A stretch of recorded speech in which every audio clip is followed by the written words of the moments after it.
All right, kids. Unhappy Wednesday. Coming to you live from Grady's old room. From the 215 to the 513. This is Unhappy and the MP.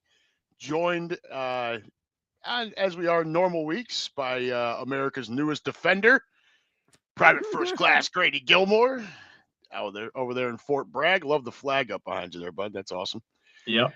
But we are powered by Green Legion Radio, part of the Green Legion Radio family. And we thank you for joining us from wherever you may be and whatever device you're using to stream us on YouTube or X. So please pull up a chair.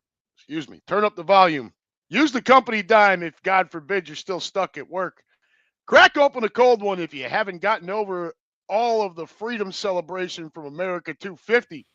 And let's try to have some fun as we put an end to day 3 of this week's hostage situation and look forward to tomorrow being Friday Eve. Been a couple of weeks since any of us have been on here. Been a few more than that for these two knuckleheads. So, Mason, how's the last couple of weeks been treating you, bud?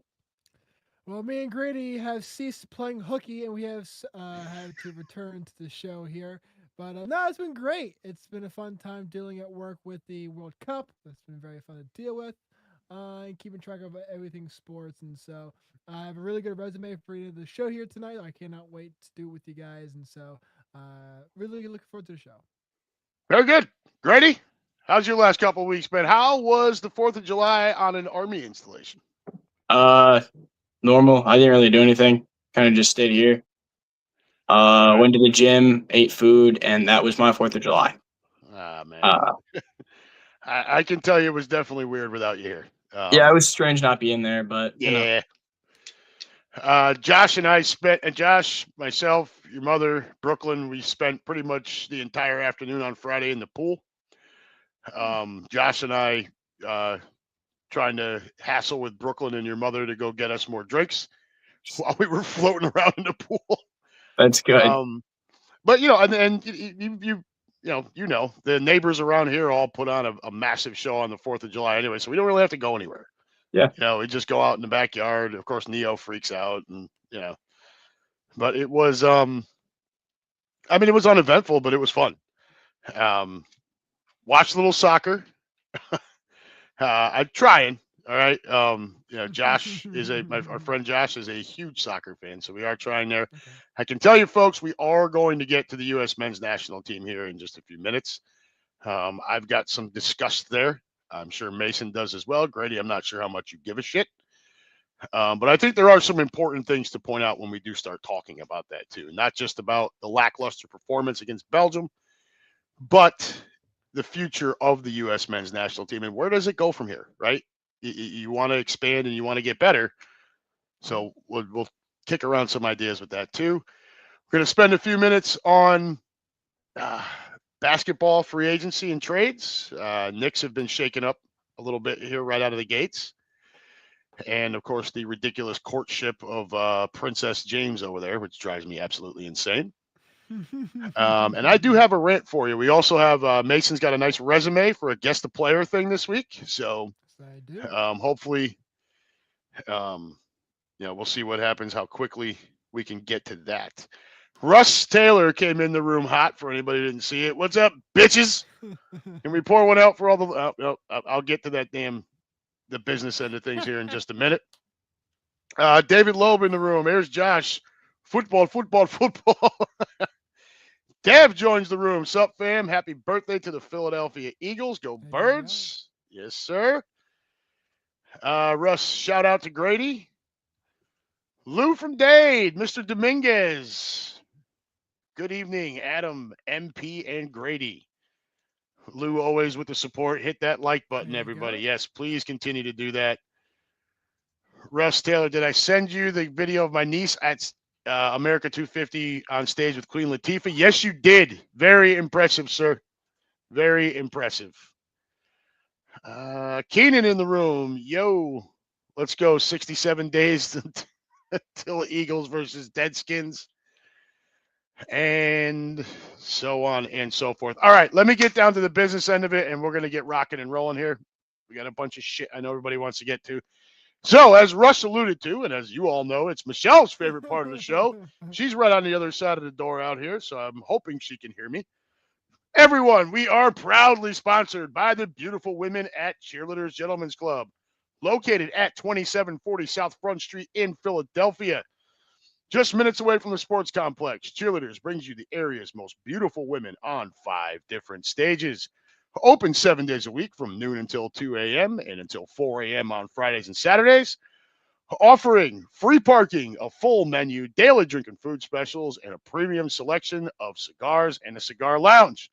Looking for a place to take in your Phil's game, or if you're still invested in the World Cup, even though America's out, why not head over to Cheerleaders and enjoy the 75-foot HD TV wall, as well as HD TV screens throughout the entire club.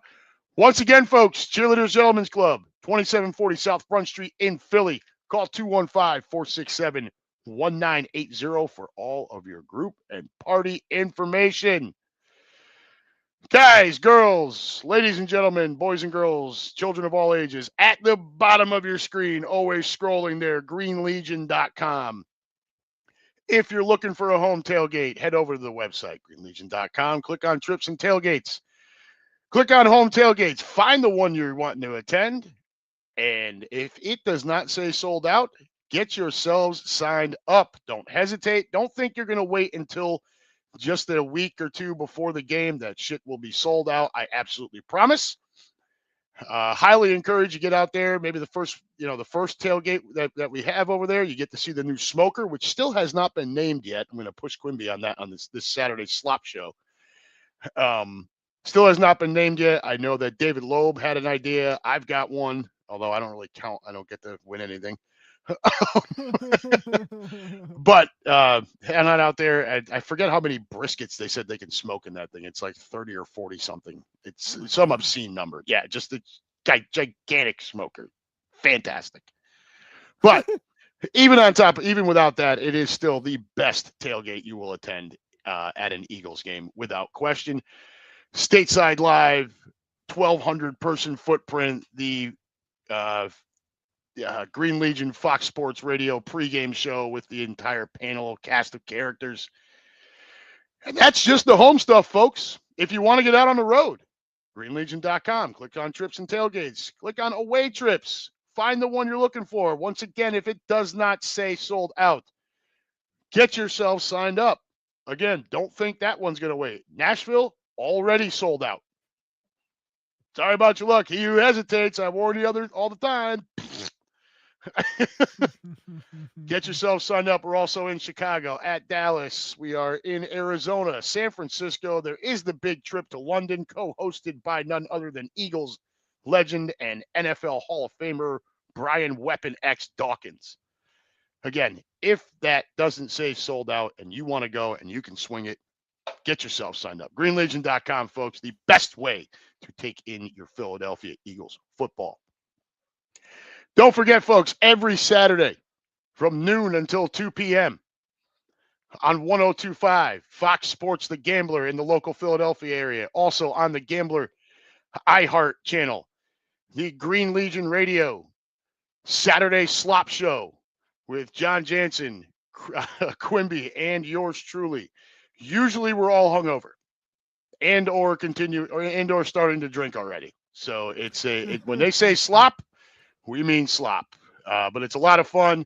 Hop on there. I think we're going to get back to taking the entries for the naming the smoker thing.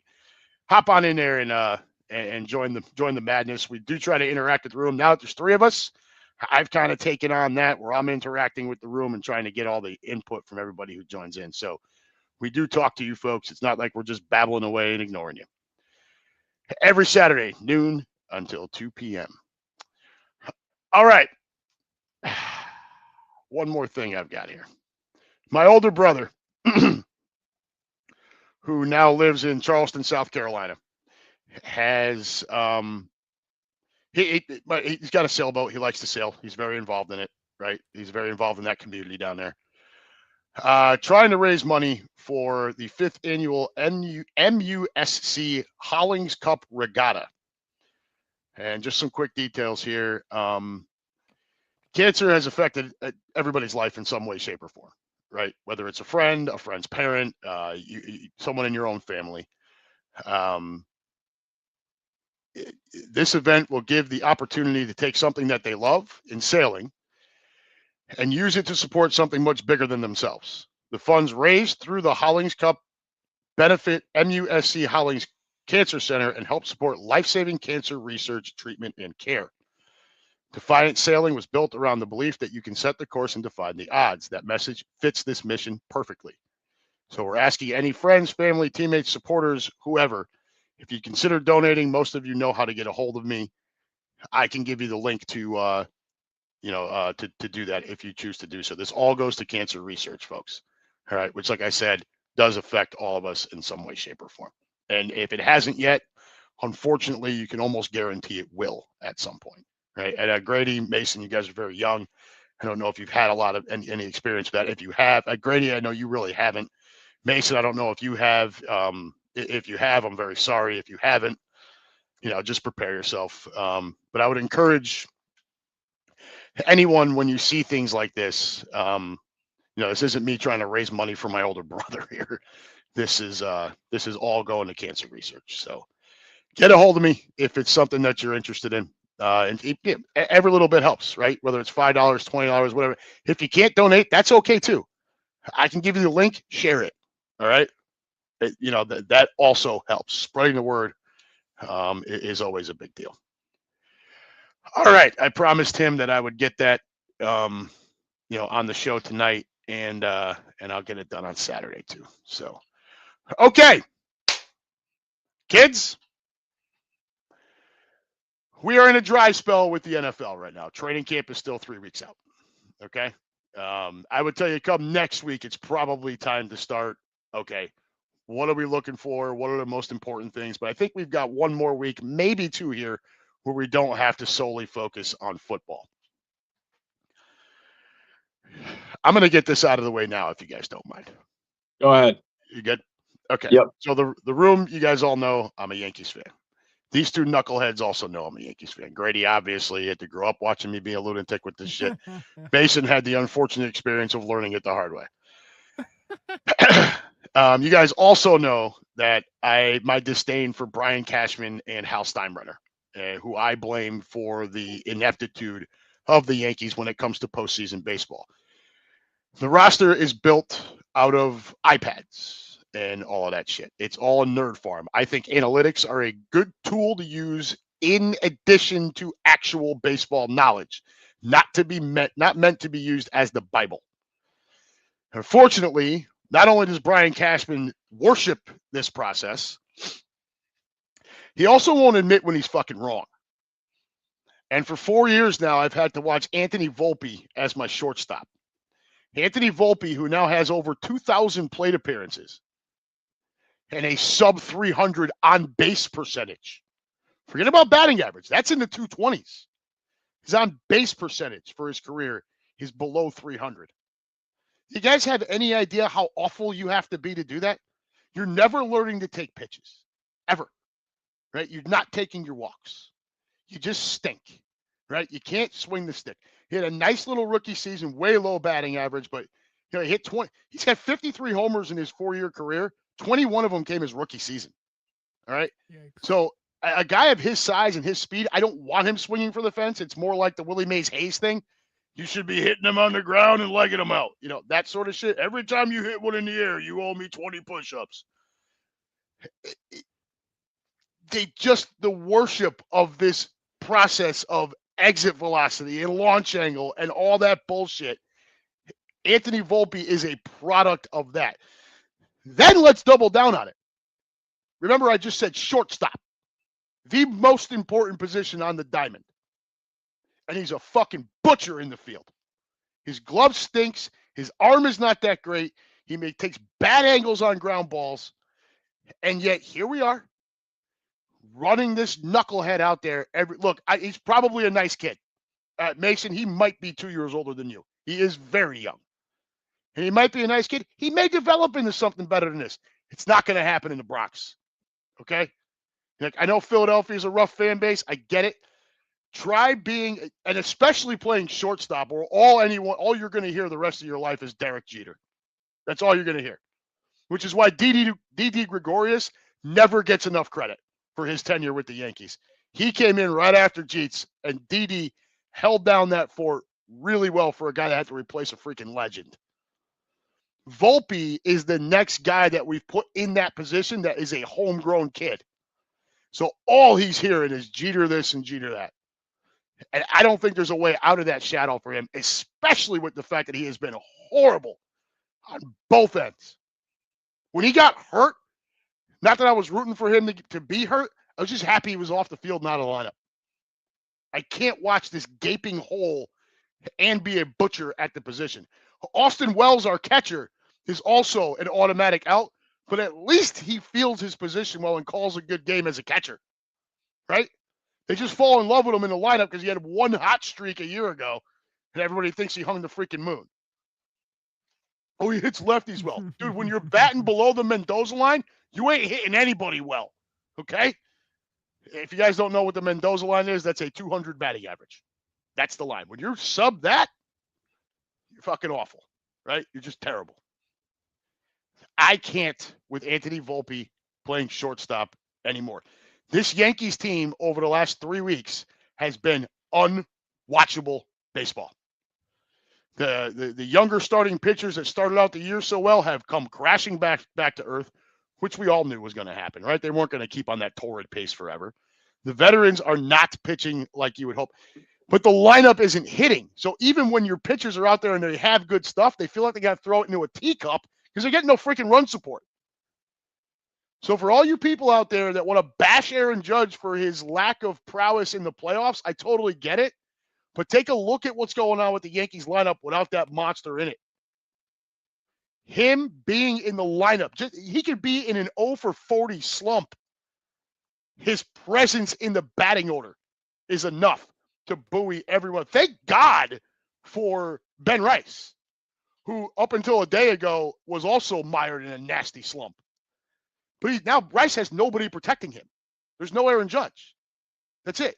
It's just Ben Rice. So he's got to run into one to get the homer. Too reliant on home runs. A couple of nights ago, we finally win a game after losing like 7 or 8 in a row.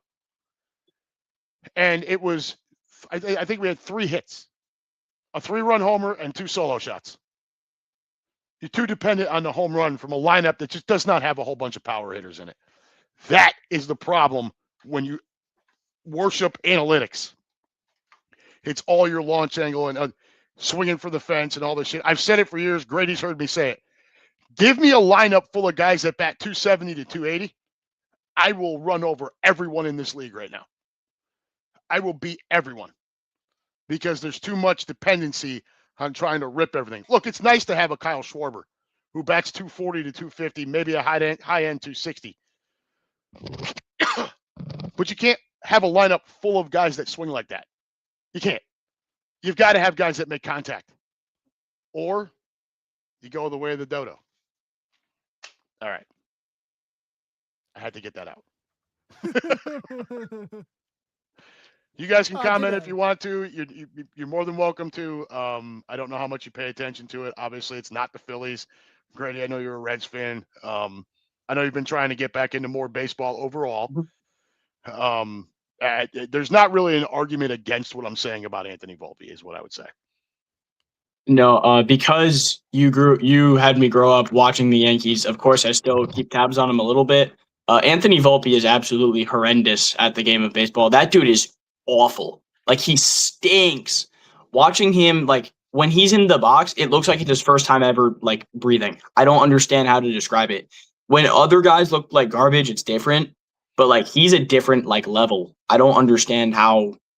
And then he has, like, a 2-week stretch where he's decently playable every, like, 6 months. And everybody clamors that he's, like, finally coming alive. He's garbage. He's garbage. He's hot trash, dude. And did Ben Rice even make the All-Star game? I didn't. Grady, I've been so disgusted with that I've actually stopped watching at this point. Wow. I'm more interested in watching the Phillies.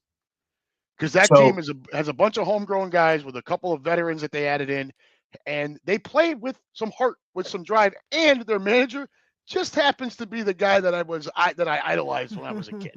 So yeah, fun, easy to root for. yeah, I think the Phillies are a very easy team to root for. I Yeah. do. I think Schwarber's a lot of fun.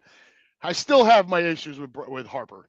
I still think I think for a stretch he got to a point where it looked like Philadelphia is the right fit. He got humbled, and he's kind of come back on the other side of that, and he's with the antics again.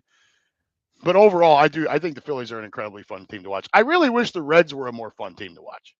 They're just Yeah. not. They're not. I think Wheeler had 13 or 14 Ks yesterday. My buddies Peyton, Ethan, and Tyler were at that game.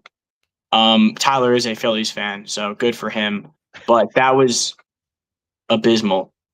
But back to the Ben Rice thing that I just want to touch on real quick. Vladimir Guerrero Jr., who great player, nowhere near the level Ben Rice has been on this season. And then Vlad had I think 500,000 more All-Star votes, and he's the starter because people don't know who Ben Rice is.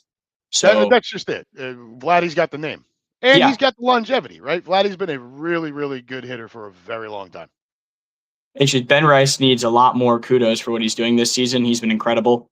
Agreed. On a Yankees team that, like you said, has just been outside of Aaron Judge, just really been garbage. Well, Judge ain't back until fucking later this month or August.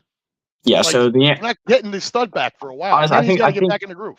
I think the Yankees are dead in the water, at least for the time being until Judge comes back. The only thing that's saving the Yankees right now is the American League overall is garbage. Yeah, garbage. Even as early as yesterday, there were 4 or 5 teams that were above 500 in the entire American League, and 1 at 500. National League, there were 9 above 500 and 1 at 500. The National League is so much better and deeper overall than the American League. It's stupid. Rays are the best team in the American League by a country mile right now. And what's that really saying? They're not even that lot. good. No, they're not. The AL is trash overall, and that's what's keeping the Yankees afloat. If they somehow get hot in September, they're going to get into playoffs, and it's going to be another abysmal exit, or they'll find a way to get to the World Series again. Then what? Like the American League, it's basically the sacrificial lamb to the fucking Dodgers right now. That's all it is. If you told me before the season I had 2 choices, Dodgers or the field, I would have taken the Dodgers. Yep. It's I don't know what other way to go. They're like the freaking Justice League. It's ridiculous. But yeah, Grady, to your point, the Phillies are here in Cincinnati this week. Usually I do a group event with our Midwest Eagles Nest here. I elected not to do that this year. With it being the middle of the week, it's just a giant pain in the ass. Yeah. So I back out of it, and then what happens? Your Uncle Mike suckers me right back in. So he calls me yesterday. He's like, "Hey, I've got 10 free tickets that his vendor gave to him." So I had to go. I didn't have to, but I wanted to help get them unloaded for Thursday night's game, and we got them all unloaded. I'm not going, but okay. I got we got them all out to folks. I wanted to make sure if there was one left, I would have went, but I wanted to make sure that actual Phillies fans got to take that and go have that experience. Go ahead, Mason.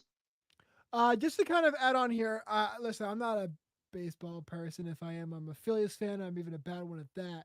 I did want to kind of just add to your point regarding the analytics, kind of the ratio between analytics and actual proper talent evaluation. So for those of you who don't know, I'm sure I said this in my very first show I was on here, but I do come from a football scouting background. I actually went through a whole scouting academy online for football. And so one of the things that they had us go through in terms of learning what talent evaluation is and film evaluation is you hear this term called, where there's smoke, there's fire. I like to think that data analytics is the smoke, but the actual talent evaluation, the actual film watching, the talent itself is the fire. And so the very evidence or the very essence of stats as a production are by virtue of the talent of the player. But of course, talent can be misused, and fire is only really a product of things going together well. And so I think when teams and the Athletics are a very famous part of this. They, they are the ones who came up with I think it was on base or on base plus slugging. I mean, the whole Moneyball book on it. Um, the issue with analytics is that once everyone kind of gets on the same idea regarding the basic level of analytics in terms of talent evaluation, you get some teams that try to outsmart everyone and they try to be like the person that really kind of cracks the nuts of analytics and monopolizes. Oh, we found the one stat that is like the god stat, and if you Mhm. find this, it's going to be that. That's not really how analytics is, because that's not how human beings are. It's not how talent manifests on numerical values and charts. And so where there's smoke there's fire. If there's certain analytics, you still have to watch the player. And so the player is doing something that resolves those analytics. But if you're not watching the film to figure out why those stats are happening, you're always going to misuse the stats. Yeah, I would agree. And Yeah. like I said, I'm not saying that analytics are taboo, right? I'm not saying I'm certainly not suggesting throw the iPad out the window. Yes, I'm more old. You guys would probably lean more on your modern kind of Oh, I analytics like love that. analytics, by the way, too. I think you guys would look more at OPS than batting average, right?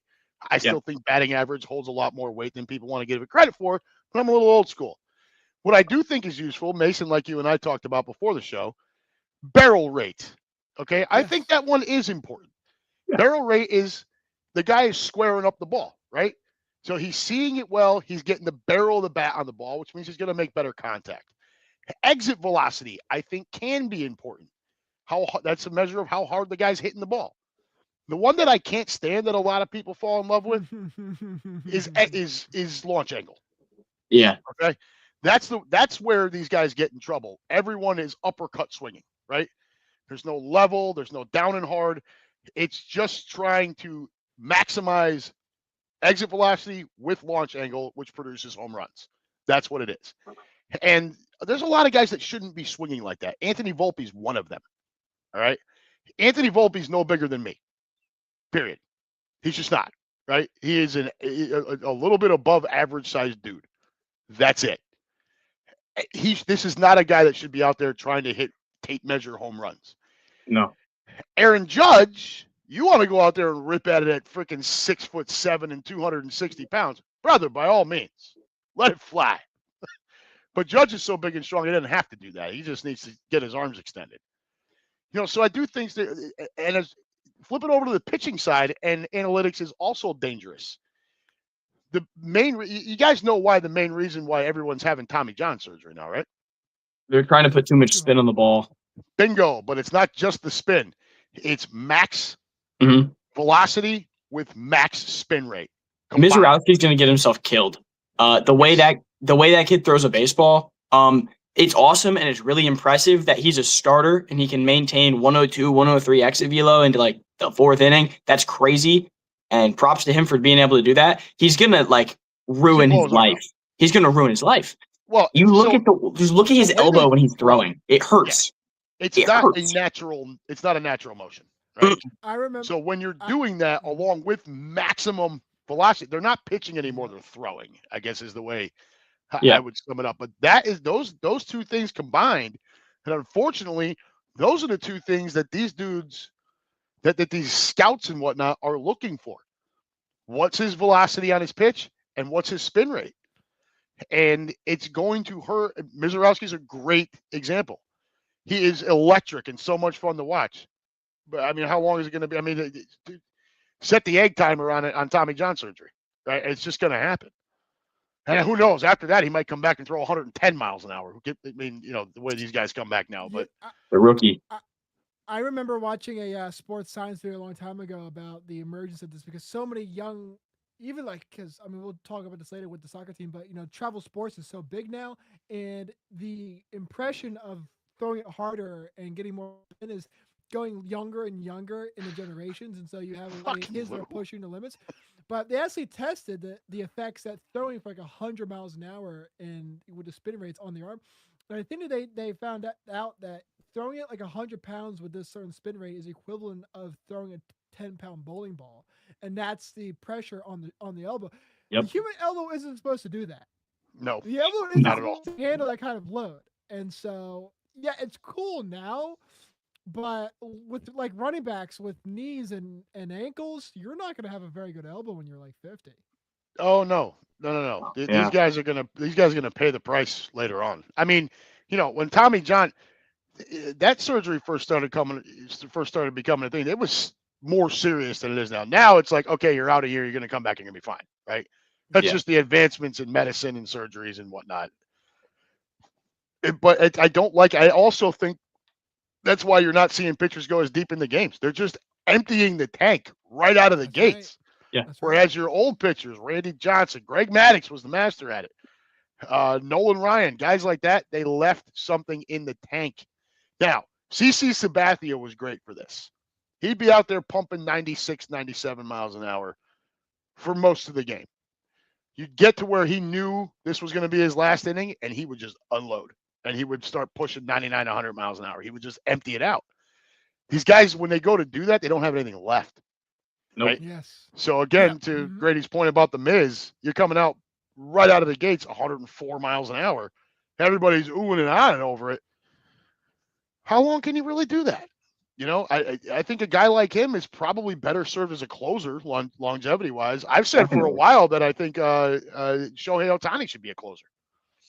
He's had 2 Tommy John surgeries, and he's 31 years old. Yikes. He tears that thing again, he may never pitch again. Give a quick shout out to Chase Burns here, young pitcher for the Reds. That is like the only bright spot on the roster outside of Ellie De La Cruz right now. And he goes tonight. He's phenomenal. He has like it was a sub-2 for a while. Now it's hanging just around 2 ERA.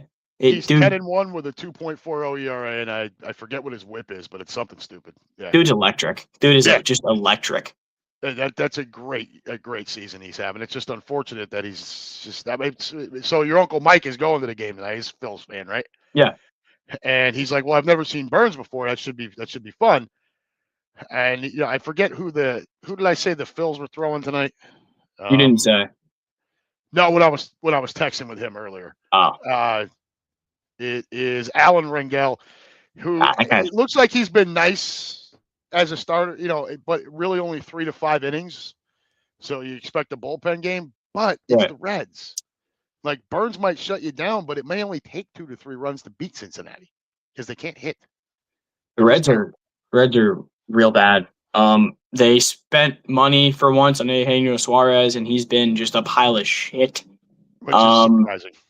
It is surprising. It's like the Reds have like the mid 2010s Knicks effect, where every player would just go to New York and die. That's I feel like that's what's going on right now. It's like Tracy McGrady put on a Knicks jersey and just forgot how to play basketball. That's the thing. These guys are dead. Right. And on that note,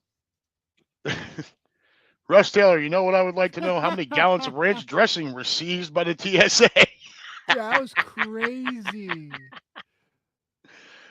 Russ, again, the first Tommy John surgery, a procedure formerly known as ulnar collateral ligament reconstruction, was performed in 1974.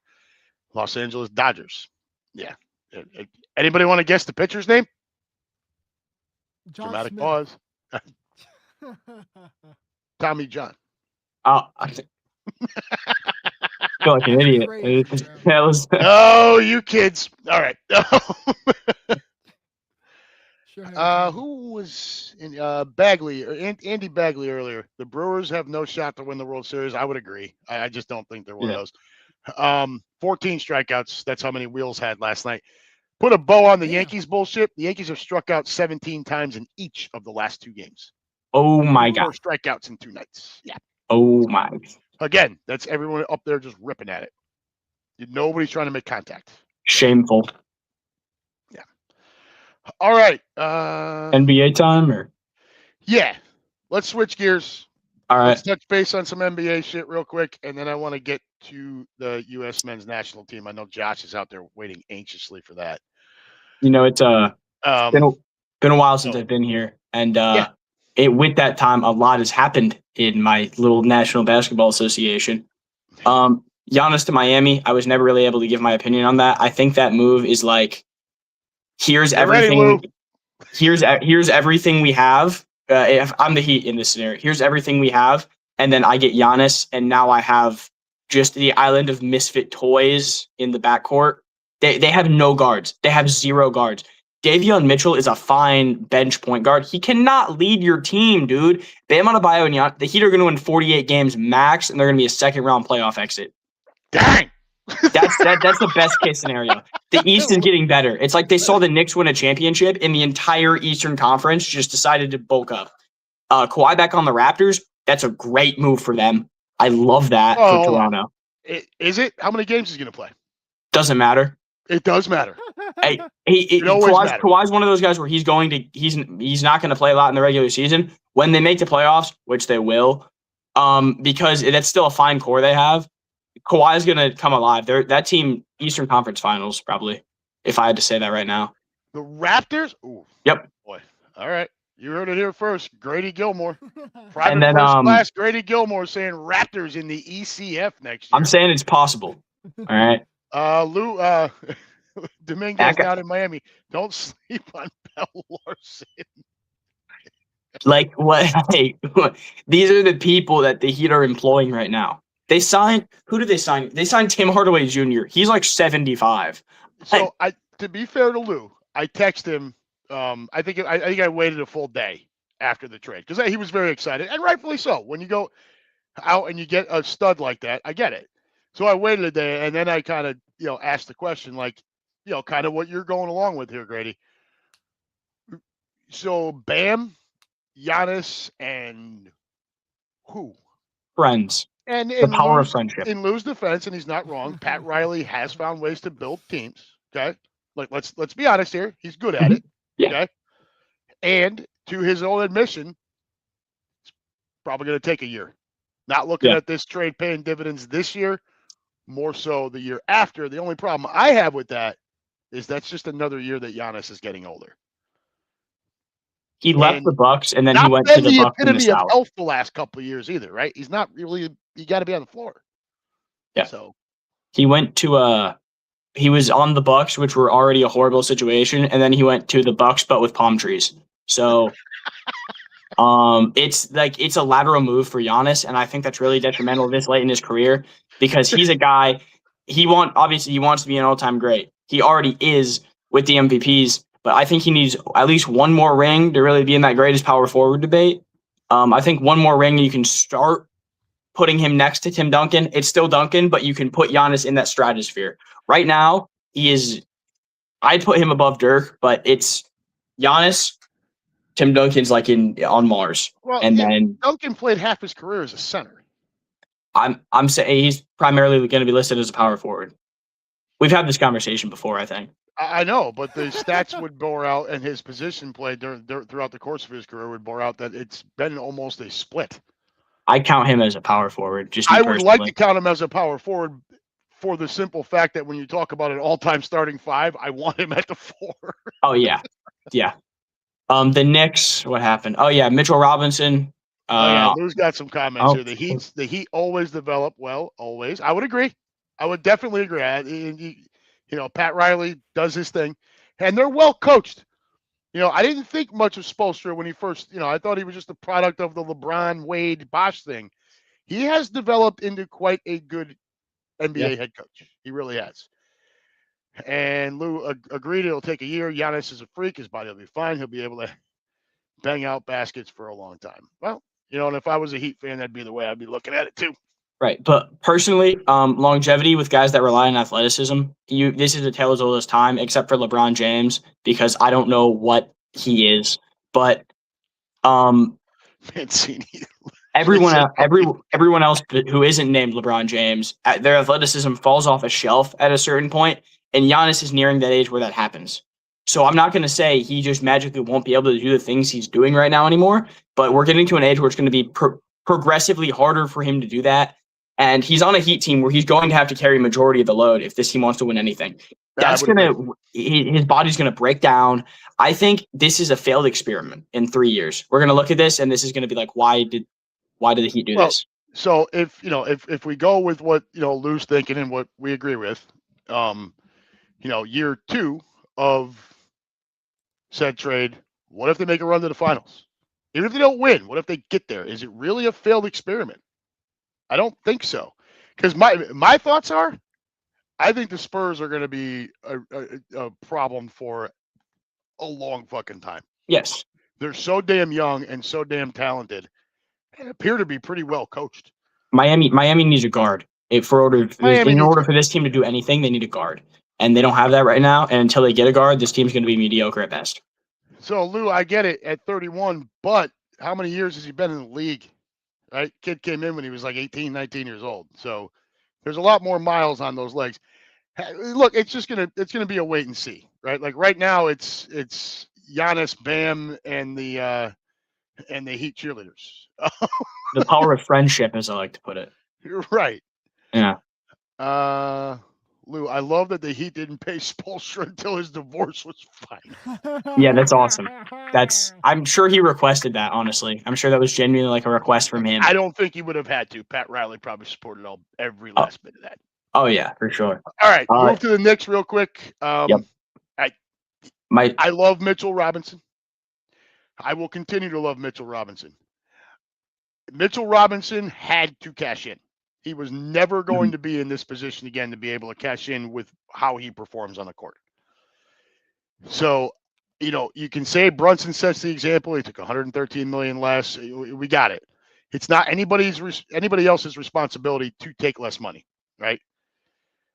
Mitchell Robinson didn't need to take less money. He needed to go cash in and set himself up. The problem we have is where he went. The goddamn Celtics. Put on those damn green colors, man. And the problem the Celtics are going to have is they're good with what they're paying him. They're going to have to start him. That's going to put them in a lot of hack-a-Mitch situations. And he's going to get hurt. That's, as you can see this year, Mitchell Robinson throughout his career I've watched him basically his whole career. He's been on the Knicks. He had eight seasons in New York. So, yes, thank you. I cried profusely. I haven't been on the show since that happened. I weep like a little baby. Like right here, I was crying. But are you frozen or am I tripping? Okay, I'm tripping. Mitchell Robinson. If you look at throughout his career, it's always like up until last year. Sorry, when Mike Brown stopped making him play terrorist minutes. It was like 40 games. He gets hurt, dude. And that's going to happen a lot in Boston when you're asking him to start. He can't be a starting center. No, it's just not going to pan out for him. I think that's a waste of money. Some of it was getting him away from us, right? So It's a plus to your roster and a negative to the Knicks roster. And sometimes you have to look at those signings that way. Obviously the Knicks right now are in the way of where Boston wants to get to. And, if you can hurt the Knicks and help yourselves in one signing, then that increases the value of that contract. But I agree with you. Mitchell Robinson, because of the way he plays, he is 100,000 miles an hour all the time. He's like we were talking about with pitchers before. He doesn't leave anything in the tank. Right? Nope. Mitch just goes at it. Mitch is 7 feet tall. And these guys who are bigger, it's great, but there's also more of them to get hurt, which has always been a problem. Ask Yao Ming. Right, like he lasted 9 seasons and then he was done. That's why guys like Shaq are just freaks of nature who could play for that long. Olajuwon, Kareem, most guys that big just don't play that long. So that one's a bummer. Huck Porty, whatever. So now miss you, buddy. So now the Knicks bring in real quick here because then I want to move to the Sixers and then get off of basketball. Yeah, Andre Drummond. Old journeyman guy, but for his whole career, he's been like pretty consistent. Doesn't really get hurt all that often. Solid rebounder to kind of replace what Mitchell Robinson left. I mean, he can't replace the intensity, but maybe. But offensively, Andre Drummond can do something when the ball's in his hands. He can make free throws. Yeah, he can hit his free throws. He can make a three sometimes if he's open. He can make a three. That's something. I don't want to see Drummond shooting 3-pointers. I'm saying he can if he's open. If it's in a situation where he's butt naked, wide open in the corner, he can hit a three. The Sixers made the Celtics their bitch. You're goddamn right they did, and I was rooting for you. I getting to the point where because Joel Embiid's on that roster, I genuinely can't stand Philly. I know this is a Philadelphia show. It's okay.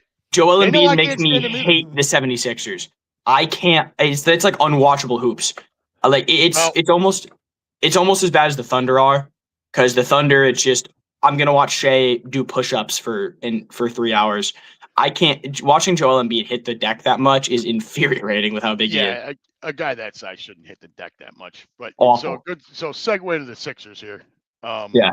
Look, I'm not an Embiid fan. These guys all know it. You guys both know it. I think he's, we all know that even he can be great for 3 quarters. He folds up like a cheap suit in the 4th quarter. We all know it. Yep. Problem that we're going to have is that Sixers backcourt is terrifying, because they're going to come out with Tyrese Maxey, who I think the Sixers should have been building around for a few years now. Fucking Embiid. Edgecombe looked great as a rookie, including in the playoffs. Now they just added Jaylen Brown, who we all know that he can carry a load from time to time, and he is actually a huge playoff performer. Yep. Right? Rising. That kid does not get nothing backs that kid off. So you're gonna run a lineup out there, and Brown plays both ends of the floor. He's a two-way player. That's a huge addition for a Sixers roster that desperately needed it. And I think that is step one towards getting away from Joel Embiid. Problem is that Joel Embiid contract is a freaking albatross, and they're stuck with it for a while, unless they just want to pay him to leave. I mean, Mason, you're up there in the Philly area. You trade for Jaylen Brown. You get rid of Paul George, who can't really stay on the court for the most part anyways. He had a nice little playoff run there, in particular against the Celtics. But ultimately, you get an aging guy off of your roster to bring in a guy who's a two-way player. Paul George was that guy some years ago. Like, play both ends of the floor, score, play defense. Jaylen Brown's been doing this in Boston for a few years now. I think it's a good addition for the Sixers. What's the reaction up in the Philly area with that? So this trade is the 8th wonder of the world. We're not really sure where it was discovered or who invented the trade, but we're just happy that it exists. Yeah. This is a team that we've been trying to get rid of Paul George for a little bit. He's, like you said, he's an aging guy. He's it's a bad contract. We somehow traded him. I don't even know if we gave him a 1st round pick. I think it was just 2 2nd-round picks. Yep. And then we got Jaylen Brown, who I was trying to talk my dad. He doesn't know a lick about basketball. I was trying to compare this trade for him. I was like, imagine instead of signing DeMarco Murray, we traded for him. That's the amount of awkwardness that's going to be in the locker room now, because him and Joel Embiid do not like each other at all. Aiden, bro. A lot of locker room, they don't like this guy, and we just traded for him, and we didn't really give that much comparatively. But Jaylen Brown is one of the best. He's one of the top 2 players on a really good Celtics team. I think Jason Tatum's better, but you got one of the top 2 from that Boston team. Boston's been a thorn in our side for my entire life, and so Boston's a thorn in everybody's side. Fuck Boston. Yeah, and so when that happened, I was at work, and at my work there's a lot of guys who are more basketball fans than I am, or basketball heads, and they couldn't stop laughing. Okay, they couldn't stop laughing. I had the same reaction. They got to the stage where they couldn't believe it. I was looking at it like, wow, okay, this is like trading for a Dallas, this is like trading for I don't know, CeeDee Lamb or something. We don't do this. We don't trade for the other stars. It's a good trade. Rival competitor, and we did. So it's gonna be really funny to see how the teams coexist here. I'm all for it. Jaylen Brown steps up in the postseason, man.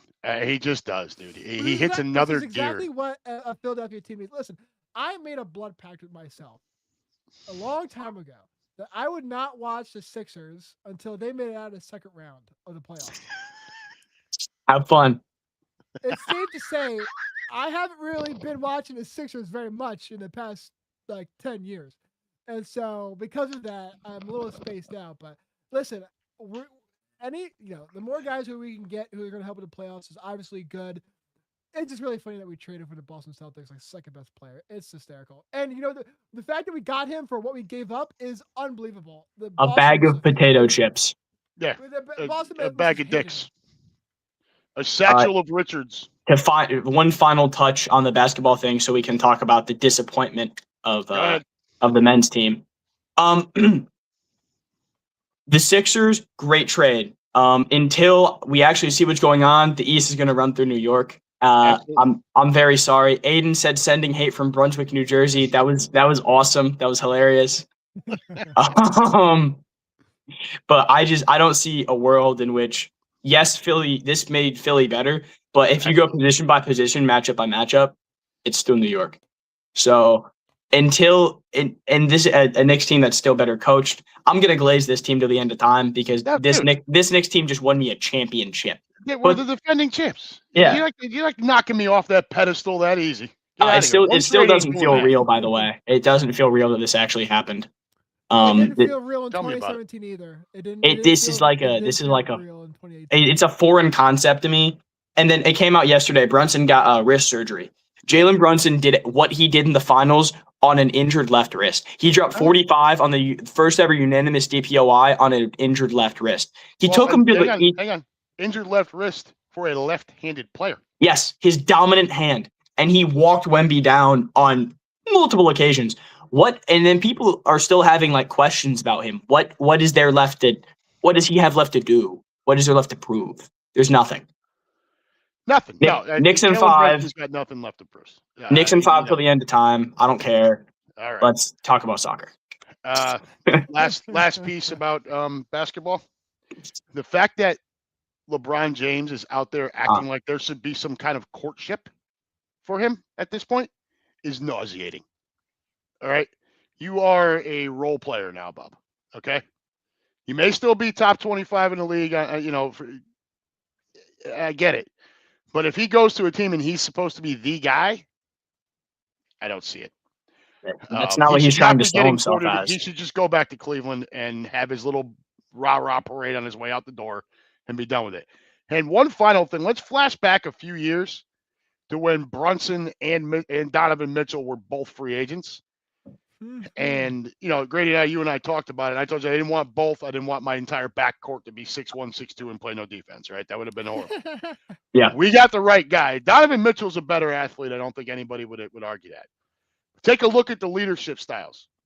Jalen Brunson took $113 million less on this contract and that's what allowed us to go trade 5 first-round picks to bring in Mikal Bridges. It's what allowed us to go get Cat. It's what allowed us to go get OG Anunoby. It's what allowed us to bring in all these pieces that equaled a championship with him at the core of it. What did Donovan Mitchell do this week? Max contract. 270, I think. He took the max. So what are you going to do? You don't leave your team any flexibility. You know you can't go into this with James Harden as your number 2 option, but they may not have a choice. Nope. So Cleveland learned nothing. Sorry. Yeah. The East runs through the garden, bitch. That's yeah. Yeah. Go ahead, Mason. You had something to point out, and then we got to get off of basketball. You're talking a little bit about LeBron, and I like to kind of get this certain rule of thumb whenever the talk of legends come up. And I know a lot of people have very polarized views on LeBron and Jordan. Listen, we're Philadelphia fans. Everyone has a certain view on Tom Brady. I tried to tell my dad as much as possible. I said, listen, my dad is in his 50s. Okay, he watched Jordan play. And I tried to tell my dad this when Brady was still playing. I said, listen, you hate him right now. And I know you do, and that's okay. You can hate him. What I'm telling you is appreciate him while you have him. Yes. Because how much money do you think a lot of people would pay to go watch Michael Jordan play one last time? Yep. You had the opportunity to watch someone like Tom Brady play. And we still have the ability to watch someone like LeBron James play. Mm-hmm. You're not really sure when another one of these guys are going to come ever. The type of athlete that is being spurred by modern sports is unbelievable. So you don't really know when this next GOAT figure is going to appear. So while you have him, you have to appreciate him while you have him. You can still hate him, but just think 10 years from now how much you're going to appreciate them playing now. And then when they're gone, they're gone. We're never going to see another guy like Brady, most likely. And so I'm glad I was able to watch him. My earliest memory of the Super Bowl is him and the Seahawks. They came back from a 10-point deficit in the fourth quarter. I remember that. And I'm very thankful for being able to see Brady. I wasn't able to see Montana. I wasn't able to see Young. I wasn't able to see Aikman. I was able to see Brady. So I'm lucky. I feel grateful. I was able to see LeBron. I wish I would have been able to see Jordan. And so I think that might be just a generational thing, but I just like to keep that in front of mind. Touch real quick on that comment you just pulled up, well, Dad. I think that's incredibly close-minded thing to say. LeBron's a dick. Okay, it's over. You know what? I will Right? say this. I need him LeBron, gone. He's had one wife. He's maintained fidelity. Great. So But his mouth and his antics, and the fact that he is part of the birth of flopping, he's part of the birth of load management. He's been an the only incredible reason we are player having for these a long conversations time. about Michael Jordan is because he played in the 80s and 90s. Like it would have probably been the exact same situation. I'm going to be honest, but we're not going to talk about that here. No, you don't know shit. Yeah, same way. It's a one-way street there. Yeah, you down. No, I don't know shit. You're on that track. I'm over here in I know ball land. Sorry, kid. You haven't watched enough ball to make that judgment. Anyways, all right. Enough with the goddamn basketball. Sure. I'm sure there'll be more to talk about as more trades and free agency and stuff happens. U.S. men's national team. And I know we're at just about an hour here, so we'll take about 15 minutes here to do this, and then we'll get to the resume. Give people a few to try to see if they can figure out who that is, and then we'll call it a night. But this U.S. men's national team, now 4 out of the last 5 World Cups, this has been the ceiling. It's the round of 16. Can't get past it. This showing on, the other night was horrific. They played like they had no heart. I'm not trying to say like if they played to their best of ability that they would have beaten Belgium. Belgium was the better team. And, I know the betting line, once the red card got reversed, went in favor of America. But I think that's a little skewed. People, you're Vegas not wanting people to put bets a certain way and lose their ass. Christian Pulisic, I don't need to see you back in 4 years. You did not prove to be a leader. I understand you had the aggravating injury. You re-aggravated it in that game. Listening to his comments, and I've heard that he's kind of a quirky guy and he's weird and whatever. I don't really give a shit. You're supposed to be Captain America. And the comments of, I can actually get some rest now, and the nonchalant way we just didn't play well. But you didn't show up. Right? That game was over practically within 5 minutes after kickoff. And then we get the free kick goal to tie it. And before I could even get a text message out, it was 2-1 Belgium. And he ended up losing 4-1. He gets smoked. Now, my friend Josh, who is a huge soccer fan, and I don't know if he's still here, if he hung out for it for an hour, but he would tell you that, if you look at the overall stats, we dominated time of possession. Well, I happened to watch that stat throughout the course of the game on my phone. I kept refreshing it as I was watching it. That is what showed in at the end for time of possession didn't tell the whole story of really who truly had time of possession when the game was in the balance, when the game mattered. But by the time it got to 2-1, 3-1, and certainly when it got to 4-1, I mean, Belgium's just trying to play keep away at that point, right? They're not trying to possess the ball. A 3-goal, unless you're Argentina, down 2 to 3 goals, it's a nightmare, right? And that game's over. They just didn't show up, and it's right after the 4th of July. It's, and excuse me for being nostalgic and sound a little American corny here, but this country was built on dudes that fought, right? It's that fire. It's in our nature to not lay down, right? It's in our nature to be the underdog and go kick somebody's ass. That team had played like it had no heart the other night. None. And if this is so 20 years of World Cup play, this has been the ceiling. And you just keep bouncing off of it. So I think the real question here is, what is the answer? If you want to compete on a global level, How do you get there? Because what you've been doing for the last 20 years is not working. MLS is in a healthy situation, right? You're getting more fans literally by the day. The World Cup being here will help that. But there's no pipeline like these foreign countries have, right? Like in Argentina.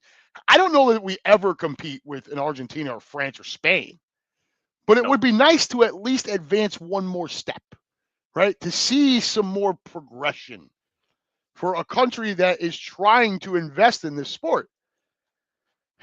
Overall, one of the problems, pay to play sports when you're a kid. 100% soccer is a pay to play.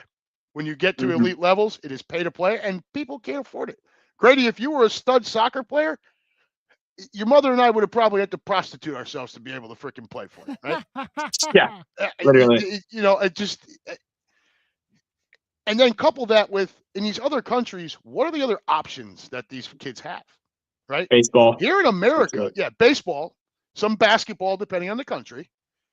But here in America, when you look at the majors, it's NFL, college football, college basketball, NBA, MLB, and NHL are all ahead of MLS. Yes. All of them. And probably in that order that I just mentioned. Baseball and NBA, MLB and NBA maybe flip-flopped, but the top three are going to be NFL, college football, and college basketball, more than likely. Yep. All of these options are available for these kids. They don't have to go play soccer. It's also not a fun thing to watch on television. No, right? I'm one of the people. Very difficult to watch on TV. I really did this World Cup. I tried to give it a chance. And there are some, like the Mexico and England game the other night. That was awesome. I really liked watching that. Argentina and whoever the hell it was. Yeah, I was watching that at work the other day. That was really good.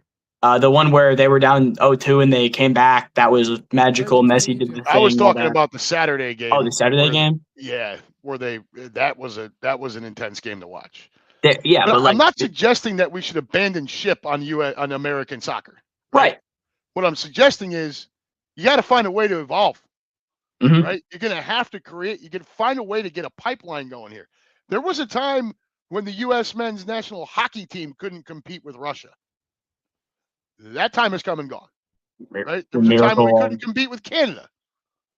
Golden goal just happened. That was awesome. Right. How do we get? I mean, you're not going to get there overnight. No. How do we start building? And Mason, I really want your, I want you to dive in here. How do we start progressing to that point? Pay to play sports for kids is not going to go away. It's too much money involved. How do we crack the mold where in 4 years we've got a shot to be in the top 8? Well, unfortunately, I don't think this is a 4-year problem. I think this is a generational problem. I want to get through the game really quick, and then I'll go right to your question.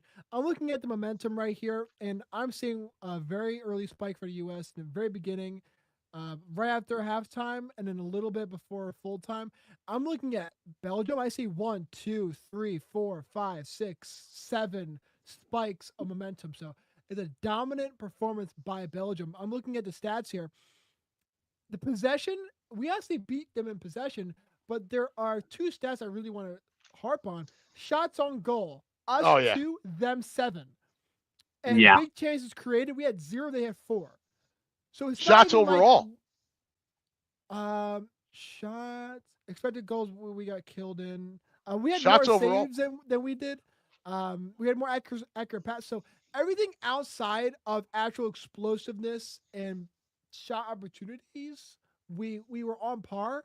But when you're watching a game, the goals that they let in were absolutely criminal. It was absolutely unbelievable. Yeah. And I think it goes to the fact, and this kind of, I'm going to go into your question here. Soccer is not in the American culture. It's just not. No. And because of that, you can listen. The pay to play is a serious issue, and it's almost like the commodification of a sport. And so once that begins to happen, you really start to dilute and corrupt the actual proper entrance of people into the sport. These beginner, these amateur, these youth leagues are supposed to be the Jesus Christ. these Wow. youth sports are supposed to be the pipeline for the future. This is where you're supposed Right. to develop, be introduced to the sport. What it is now is more or less a way for parents to feel proud of their kids for doing something. It's not really Mhm. legitimate interest in the sport.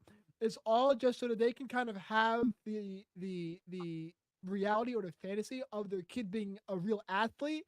Whether or not they're good at it or not doesn't really matter as long as they have enough of a credit limit to afford the kid to do it. I think until you attack those two things simultaneously, it has to be both. You have to attack the culture, which spurs on the interest. You also have to attack the channels in which they develop into.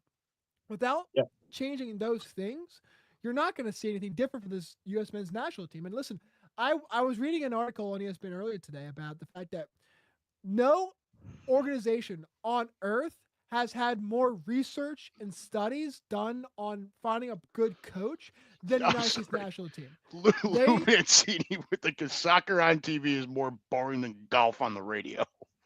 Ooh, that's rough. That's Um, rough. Jesus But Christ. no. So the U.S. men's national team is actually an issue that they've been trying to solve for a very, very, very long time. They That's have very poured true. millions and millions and millions of dollars into studies and research and into finding out. Okay, what is like? Let's like tinker with this slider in this setting. Let's find the perfect coach. The problem isn't the coach. The problem is not the coach. The problem is the players. The problem is the homegrown talent. We don't Yeah, have you it. don't have it. You don't have it. We don't have it because soccer is the fifth sport in this country, as we alluded to earlier. Oh, I You've think got it's lower than that. football. I think it's on par with the WNBA right now. I think that's the comp as far as That's No, true. popularity. no. I'm talking like, okay, so you're a young guy in America. You're okay. So you're 10 No, I years get. old, I and got you're it. an athlete. Yeah, I get it. You're gonna go to football, baseball, basketball, and hockey before you even really look at soccer. That's just the Mhm. way things are. Yep. And until something like that changes, that's the culture of America. Until the culture changes, you're not going to see any changes. And until the actual pipeline of the pay to play changes, you're also not going to see any changes on that end. Another big part of it is that the MLS just isn't a very good product overall compared to international stuff like what they got going on in Europe with all those different soccer leagues. That's a much more exciting product to watch than the MLS. The MLS is kind of garbage. Sure. And that Yeah, even my friend Aiden, he watches soccer a lot. He'll tell you it's like the European stuff is way more exciting. Like whatever they call that, those leagues over there. That There's stuff a is ton of leagues over there, right? There's yeah. also but a ton of tournaments that they play. It's not just the Mhm. leagues, right? No, So I mean, it's the sport in Argentina, in Spain, in that's Italy, in That's France. like saying all- Yeah. like soccer over here is like American football over there. yes, Like Yes. perfect. Yes, no Yeah. one's gonna look at like a European American Football League like, wow, this is fantastic sports entertainment right here. It's like, no, that's not what's gonna be. And so watching a foreign country play their sport very well is gonna be very entertaining. And they come over here and they're like, have you guys like tried kicking the ball yet? You know, it's just yeah. That's what's going on. I'm pulling for Norway for the remainder of You it. know, my dad's and here's my 10% problem. Norwegian, so we're going Norway. Nice. Here's the problem I've got. I am not a big soccer fan, right? I'm part of the problem that America has with generating more buzz about this sport. And I openly admit it because now that the U.S. is out of it, I don't really give a shit. Like I don't. Right. Like I get somewhat into it when it's USA versus the globe, right? Just like the Olympics. I'm invested because I want America to kick everyone's ass. That's Right. what I'm in it for. I want my country to beat your country at everything. That's right. So when America gets bounced, I mean, I guess now I'll root for Messi to get punked, right? Like that would be Yeah, fun. Messi's cool. You know, from what I talked to my friend Josh, your two favorites, Argentina and France, with Spain kind of right behind that, right? I don't know what you're seeing from at work there, Mason, but I would guess those have been the odds-on money favorites, probably from the get-go. Certainly now. Let me check on that for you, Ashley. But yeah, I mean, it's an inherent problem, and it's a shame because it does feel like these organizations are trying to generate this buzz in this country for this sport. And we just keep punching away at what appears to be very much a thick glass ceiling for us at the round of 16 when it comes to the World Cup. So there are 4 top teams here. So we have France at plus 187, Gap, Spain at 350, Argentina at 4, England at 5, and then the next is Norway at 1600. Oh, there you go. Really have the odds-on favorite. The one that are kind of pulling away are France. That's in the S tier.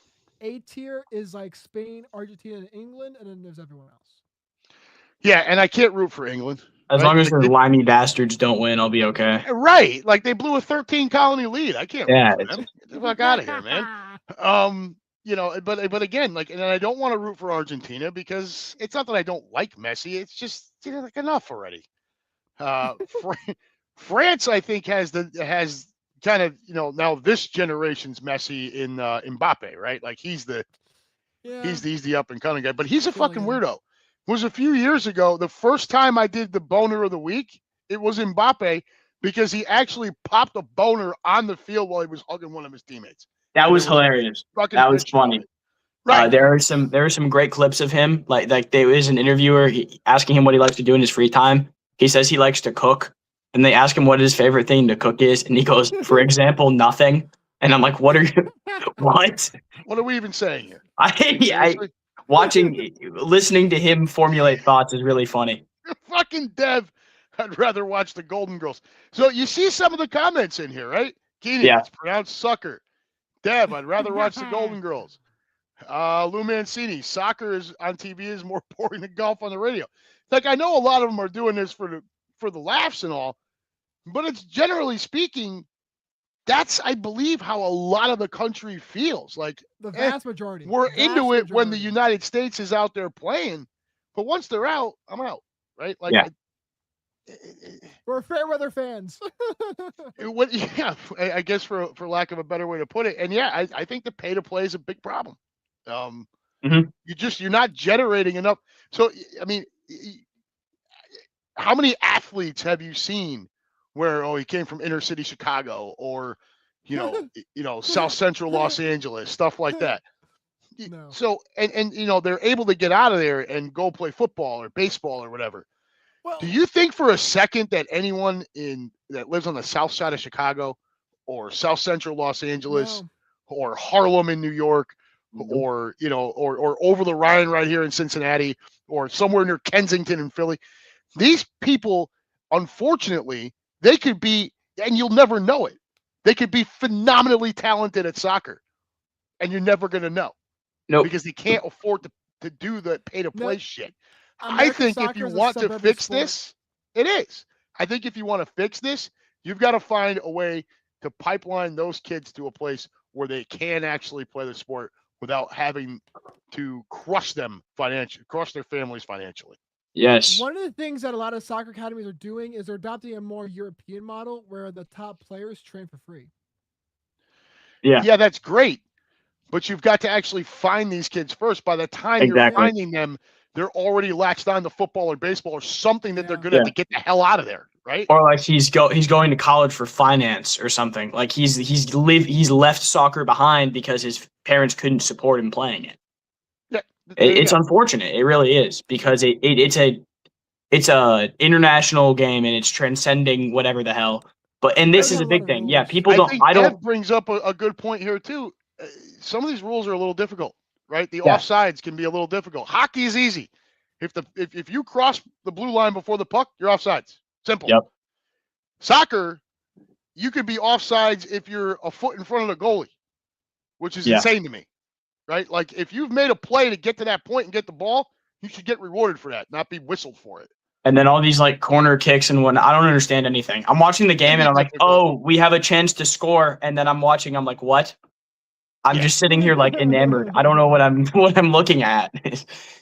So, I mean, I don't know. Maybe we table it for now, but I mean, we'll talk about it again in 4 years. Pipeline, nothing's going to change. We'll keep punching at that, like I said, very thick glass ceiling of the round of 16.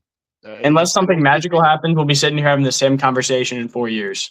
So Very likely. Very likely. Very likely, if not worse. Right now, Yeah. to Josh's point, in 2018, they kind of tore it down and rebuilt.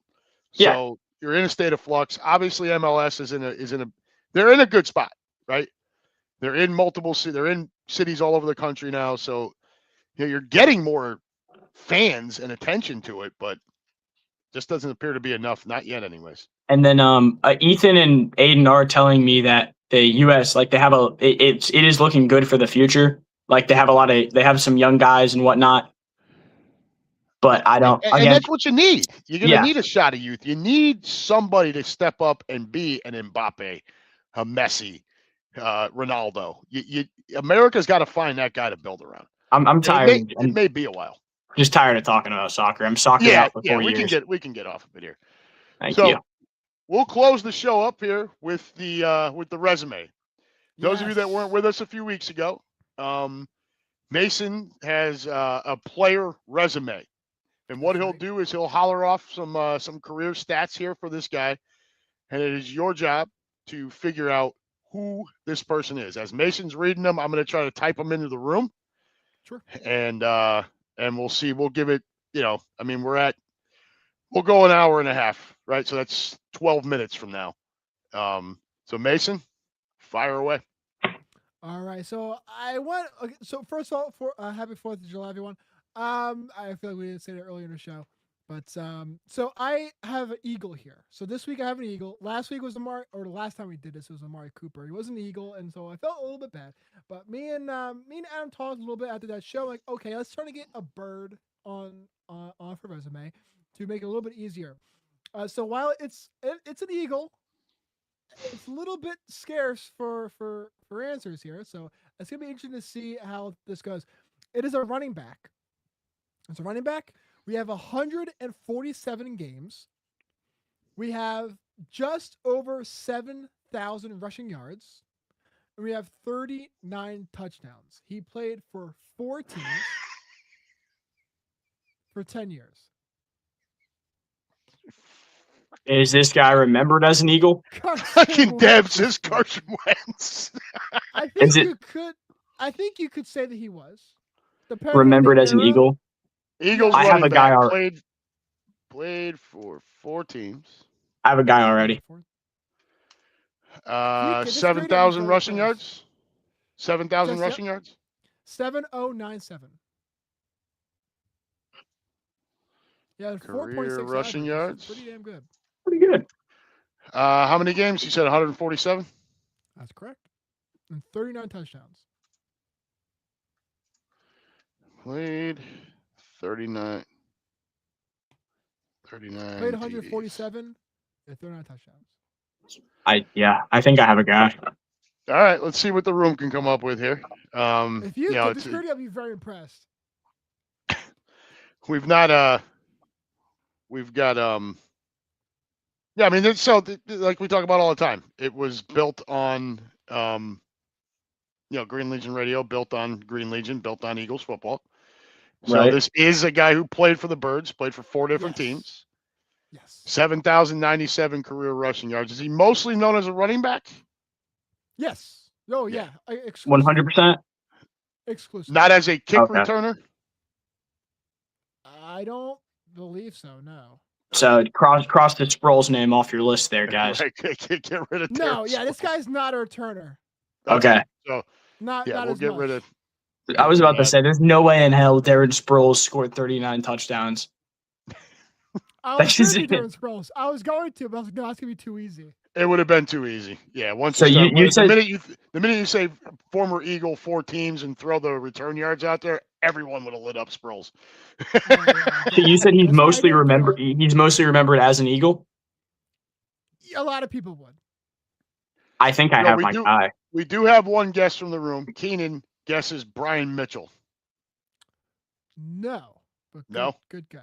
Can I have? Yes, but not quite there. Could you give his years played? Is that allowed? That one. That's a later hint. Okay. Yeah. I could give. I don't know. I don't even know if I want to give the round he was drafted. I think. Oh, he has 1 Pro Bowl. I'm sorry. 1 Pro Bowl. Yeah, I have. I think I have my guy. Give anybody in the room? Anybody in the room got a guess here? We got a former Eagles running back, 4 different teams, mostly known as an Eagle. He played 1 Pro Bowl, 7,097 career rushing yards in 147 games played, 39 career touchdowns. The only issue I'm having is I don't recall if my guy played for 4 teams. I can remember 3 pretty vividly, but I don't remember a 4th. Sometimes they play. Sometimes that 4th one is like a 1-year fucking 8 games thing, but it still counts. Yeah. So that happens, right? Right. Anybody else in the room? Okay. Give them another minute here. Right. Give them another minute here. We don't get a guess. Let's get an era. Yeah. If we can. Oh, era. So here's this. Keenan is asking, did he play alongside Deuce? Oh, shit. I want to say he was a little bit before. Shit. I want to say it was a little bit before. Deuce, is that Westbrook or no? No. No, that's Deuce Staley. What the Deuce fuck? Staley. I Westbrook. don't know why. He caught himself. He caught himself. Okay, what years did this guy play? Holy If shit. he said before that, my guess is out the window. A little bit before. A Yeah. little bit before Deuce. I'm fucked. They So, overlapped Grady, a you're little out. bit. I'm fucked. They overlapped a little bit. This is where my ball Overlapped a knowledge little. ceases. There's like a fine line. So Dev is asking, is one of the teams the Dallas Cowboys that he played for? No. It is Okay. not. No. So Okay. cross DeMarco Murray off your list, everyone. Cross DeMarco Murray off your list, right? Start playing process of elimination. More than 1 Pro Bowl. He would have been more. Yeah. He would have been more than 1.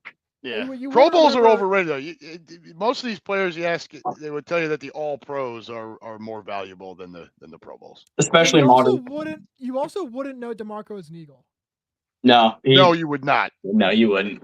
No, that was the Chip Kelly bullshit. So, all right. So no other guesses from the room. Grady, what was your guess? I was thinking. I said LaShawn McCoy for a brief moment. Shady Yeah. had way more than 7,000 yards rushing. Bro. I don't know. My football knowledge really kind of ceases like at the age I was born. Okay, so look, I get it, but Shady was also your guy. I'm kind of how many Pro Bowls do you think LaShawn had? more than 1. Get the Pro Bowls, man. How about the rushing yards? We said 7,097 rushing. I'm telling you, that's why it went out the window. Okay, and that's why I gave up on the guess. I can even more. Shady McCoy. I've got nothing. Keenan Harbin says Keith Byers. No. After Keith Byers. I don't know. Yes. He played, to be honest with you. Yeah, if he overlapped with Deuce, it'd have to be after Byers. Okay. 4 different teams. I've got a guess, but I'm going to look it up to see if this actually makes sense. Because I can't remember if this guy crosses with Deuce. I hope you're right. I want you to get it. If this fucking site would pull itself up here. No, it's definitely not this guy. Okay, I'm not even going to say it because that would have been embarrassingly wrong. I can give whatever hit you want. I can give it to you. All right, fire one out. Years played. Years played. Oh fuck! All right. 94 to 04. 94 to 04. Yep. Jeez. He played on 4 different teams in 10 years. All right. That's great. Yeah, I'm cooked here. I got nothing for you. I would say that the third team he played for, he would be known as an Eagle first, predominantly, then this other team, and then the other 2 teams were kind of like bullshit years. Was he drafted by Philadelphia? Maybe. Yes. Maybe. 94 to 04. Dad, this is up to you. My goose is cooked. Jesus Christ. My ball knowledge abruptly ends in like fucking 09. 94 to 04. It was, and Crossed you know what? I'll give you this one hint. It was in the magical round for Eagles draft. This specific round is like we have like a unique hit rate in this round. Oh, it's Charlie Garner. Dad, look at you. I think you got it. Bang! How about it? Good boy. Look at that, Good Dad. boy. Nice, Now, Dad. let me look him up. Charlie Garner. Charlie. Who were the other teams? That's where I was getting stumped. Like So he was Eagles. drafted by the Eagles in the second round of the You're 94 right. draft. Then he It's was San on the- Francisco, Oakland, and Cisco. Tampa. That's right. And just like I said, Grady, that last team, Tampa, he played 3 fucking games there. Yeah, It was like, who the hell was it? Charlie Garner. Yeah. I think All right. actually, if you look it up, was he not listed? He was. His rookie year, he was listed as a fullback, Charlie Garner. Oh yeah. Really? I remember that. Yep. That's right. That's fun. Yeah, he was. Yeah. Look at that. What gave it away? I just kept racking my brain. When you said 94 to 04, I was able to narrow it down in my brain a little bit. Like, who the fuck? Okay. Who did we draft in 94? Because if he's thought of as an Eagle, then he would have had to been drafted as an Eagle. Yeah. And yeah, I mean, yeah. Charlie Gardner was fun. Yeah. Yeah. What's up now, bitches? All right. Grady, final thoughts. Um, And remember, final thoughts doesn't mean Yep. recap of everything we talked about. MLB All-Star game coming up. Very good. That'll be fun. Home run derby, Philly. always a fun thing. Yeah, just gonna watch the Reds be mediocre for the rest of my life and wait for basketball to come back. I'm longing for it. I need the Knicks back immediately, and I want my Eagles too. It's a short break before the Knicks are back, right? And yeah, even shorter thank to get goodness the we road made the finals. I'm having withdrawals already. Mason, final thoughts, bud. I never fly their flag, but I am substantially English, so I'm going to go with them for the rest of the World Cup. What the fuck? Dude? It's like Mike. It's like Mike. No, nothing's like that. No, he's And Mike has Uncle Mike has an excuse because he's got dual citizenship. So Oh, really? Traitor. his mother is British. Jeez. Traitor. I shout out to any of those who also got Charlie Gardner in the resume there. The team, the U.S. men's box soccer team, is a culture issue, and it's also a pipeline issue. Once you fix those, you'll fix soccer.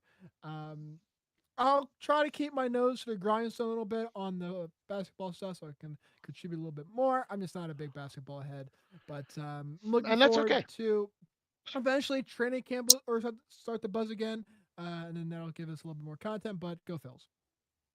Go Phils. Yeah, ring the bell, right? For me, yeah, the U.S. men's national team exit was disappointing. If you lose to Belgium, but you look like you had some fight, you could accept it a little bit more. They just didn't look. They looked overmatched, and they looked like it almost looked like a lot of them. They mailed it in, like it was kind of like, Jesus. Training camp in a few weeks, so we'll get excited for that. I will get myself prepared for Saturday's slop show. This will be the first slop show that I'll be doing where I'm not going to be hungover because I've got something to do early Saturday morning. So I can't be up drinking Friday night. We'll come back again next week with another resume, another guest player. Mason, don't worry about the basketball stuff now, unless another big trade or something happens. The whole basketball world is watching where LeBron goes. My thoughts have always been, and Grady knows this, my thoughts have always been he should just go back to Cleveland. That's his home. That's where he's from. Do your farewell tour from your home. And I can respect that. Yep. I will have no respect for a Golden State movement. I know the Sixers fans do not want him in Philadelphia, and I for damn sure don't want him in the Garden. Go back to Cleveland and have a second round exit and be done with basketball, and take your kid with you because the Lakers shouldn't have to deal with that circus anymore. But for all you guys in the room, thanks for hanging with us. Hour and a half in, so good for y'all. Appreciate you very much. So. Dev, glad we were able to entertain you. I know you've been going through some stuff over there, bud. Obviously not going to talk about that here, but glad we were able to give you some laughs for a little while here. Right. Come on back again next week. Hopefully LeBron's made his little bitch ass decision up, and we'll start talking about, maybe start hitting that. By next week we should be past the All-Star game. So I want to hear from the Philadelphia market, Philadelphia fan base. How was the All-Star experience, right? America's 250th birthday. What better place to have America's pastime do its All-Star game and All-Star festivities than in the city of brotherly love? I think it's fantastic. There you go. So we'll be looking for a lot of reaction to that next week, and then probably start lightly talking about what we want to see coming out of training camp. Until then, folks, this has been UnHappy and the MP with special guest, Private First Class Grady Gilmore at Fort Bragg. Enjoy your upcoming weekend. Indeed. Don't do anything we wouldn't do. Remember, the judge is not back in until Monday. I love you for free.